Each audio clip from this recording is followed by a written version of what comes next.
So I just did the video out here starting the process of shooting off Sabre. And of course the arena's right here, the barn's right there. And several of the horses in there, a couple of them really, mainly two, really didn't like the shooting. This was the worst of the two. This is a horse that just came in. We put some rides on him, but he's definitely got some things we need to work through. And the owner's primary comment about him, he's young, he's a few months under saddle. Not even a few months, a month or two under saddle. Their main issue is it's reactive. And we were just shooting out here, so we brought that out. He's pretty worried. You can see that, I mean, this is by far the worst he's been since he's been here. So I'm leading him around a little bit. I'm gonna saddle him up. He actually rides okay, but we need to work on him being reactive. And I don't believe in hiding from an issue. The only way you're gonna fix an issue, the only way you're gonna fix a hole in training is to address it. So we just finished filming that video. He was the worst one in the barn. I could say, well, I'm gonna wait working tomorrow, but I'm not. This is the next horse I got out. We're gonna work him. If you saw that video where I was working Sabre, it went really good. And if you wanna learn more about that, and Sabre is a pretty reactive horse. By the time I got done, I was on the ground, we weren't on his back. I was shooting a gun, he was standing still pretty good. And a lot of that was because of developing the leadership. This horse right here, the owner's complaint is that he's pretty reactive. And my relationship, I've noticed since he came in, really isn't what I would like it to be. He's very in your space, very in your pocket, almost like a pet. And he looks at me that way. He don't really look at me as a leader. So in order to develop that leadership, I've got to give him a reason to want to look for a leader. So by working Sabre with shooting, got this gun, got this horse all fired up. And now I have him where he will look for a leader. So now I can get more done with him now than I could have, than what I did before he came. So what I'm gonna do, I'll walk him around. I got his mind on me. Now I'm gonna saddle him up. And we're gonna address what he shows me. I decided to saddle out here because of how he's acting right now with being worried from the gunfire. I have saddled him inside since he's been here.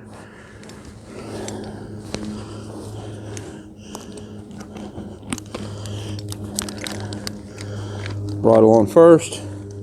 Anytime I saddle a horse out here, I always put the bridle on first because I set the pad up there this time. But I like to bridle first. It does something mentally to the horse. He has that on, so to him, he's starting his workout.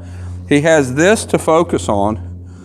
So some of the other things that I do, I'm kind of spreading out. He's focusing on the bit, he'll be focusing on back here. He won't be obsessing over one thing. And I don't know if you're the kind of person that gets things in your mind and you obsess over those things. I know I am. And sometimes you can't help yourself. You obsess over that one thing that you're worried about. And you're like, why am I doing this? Well, by putting the bridle on first and then doing the other stuff, I'm getting him in a position so he's not gonna obsess over the saddle. Let's get the saddle, I'm gonna throw it up there. He has been saddling like a broke horse. That's how I'm gonna attempt to do it today. But that wasn't bad. With everything that just went on with shooting a gun with Sabre, don't know if it's still gonna be that way or not. Now, I'm giving him something to do. He's still worried, but he's not as worried as he was when we first came out here. And a lot of that is I'm starting to do something that he's familiar with. His manners aren't real great. We got to work on his manners. I can't do a lot while the saddle's just sitting here. I have to get the saddle where it'll stay on. Back up a couple of steps.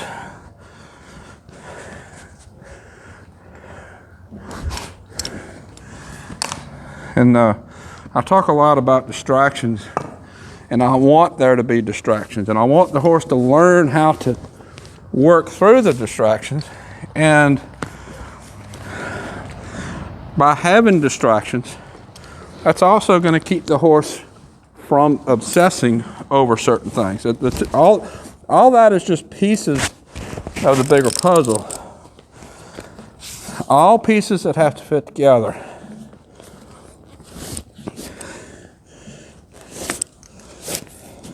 Anytime you have one thing going on, that one thing is always part of a bigger piece. A horse is a whole, it's a whole individual, a whole package of a whole bunch of characteristics that make up that one horse. And you have, and it ain't even tight yet. All I do is get a second loop, second wrap. You have a horse that has an issue with something. That issue is just a piece of the whole horse, and you can't address just that piece. You have to address the whole horse. That piece is just a piece of the horse.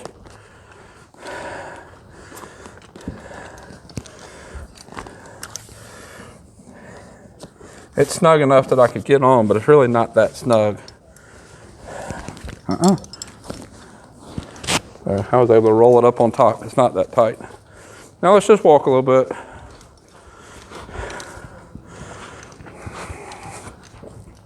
So I'm going to give him more reason to look for leadership. Let's go over here and get the lunge whip. I'm going to bring it out here.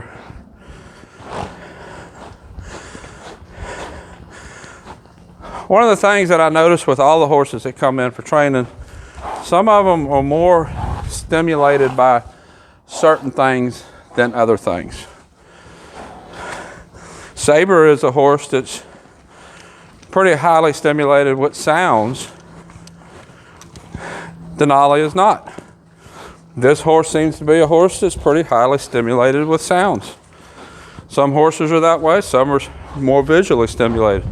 Just part of the individual horse. Neither is better or worse, it's just different for the individual horse.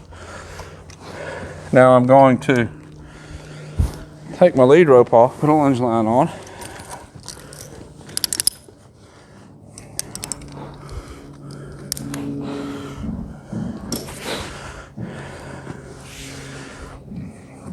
Now the gunshot was a sound stimulation. This is a tactile stimulation and a visual stimulation. We're going to see how he reacts to that. I bet he's not going to have a lot of reaction, but we'll see. I have not put these on him before. I haven't had a good reason to. I'd be willing to bet that he had something like this on him at one point when he was started.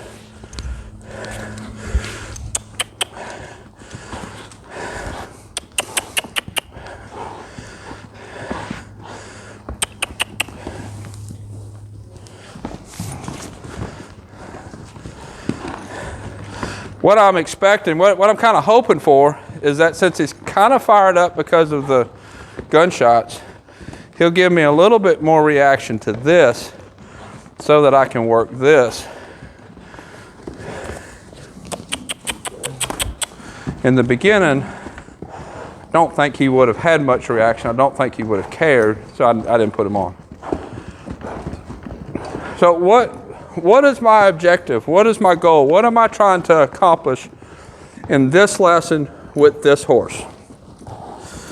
So the owner's main thing that he said this horse has a problem with is he's reactive. He rides good, he'll ride out, trail ride, wherever, but he's reactive. What I have seen with this horse since he's been here is he is reactive because he really doesn't have the right understanding, the right relationship with me as a leader. So by putting a little bit of pressure on him to try to develop that leadership, I believe he's going to become a less reactive horse. Just like with Sabre with shooting. Sabre's a pretty reactive horse, but just as soon as I went to shooting, he's like, okay, what do you want me to do? He really tried hard to do what I asked for. He really wants a leader. So what I want to do with this horse is try to develop a little bit of desire to want a leader.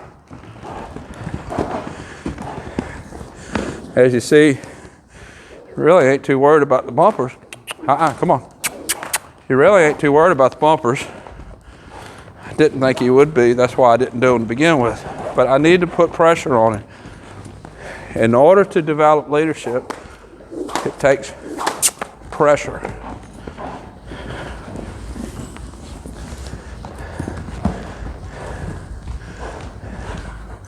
There we go.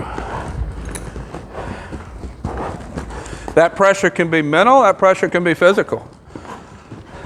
I prefer for the pressure to be mental because I'm wanting a mental reaction. But sometimes you have to put a little bit of physical pressure on. And by physical, I don't mean beating them or hitting them or anything. I mean physically giving them a job. Sometimes you have to put a little bit of physical pressure on to get that mental reaction that you're looking for.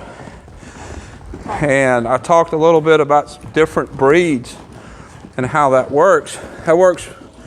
That kind of training, putting physical pressure to get a mental reaction, works good for stock horses, quarter horses, paints, that kind of thing.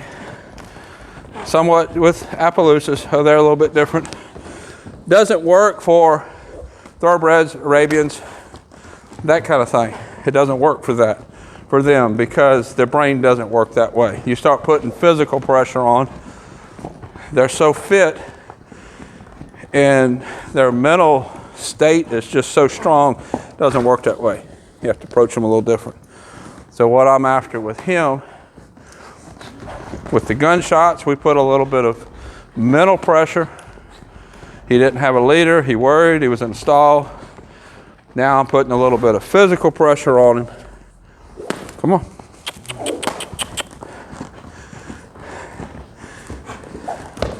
And see what I can get. I think this horse needs some long trail rides, and I think that's going to help a lot. But this horse needs also to look at his rider. That was better. He needs to look towards his rider as a leader. That's going to make a lot of difference. Now, this horse looks like a totally different horse than when I let him out here after shooting the gun, developing somewhat of the leadership role that I'm trying to develop. So this horse just came in. This is actually his first video. His name is Flash. I have another Flash here, so we'll call him this one Flash 2. And put a comment in the box if you have a guess what breed he is. It's a breed I don't get very often, and see what you think he is. I'll start a playlist for him. It'll be called Flash number 2. Until next time, thank you for watching.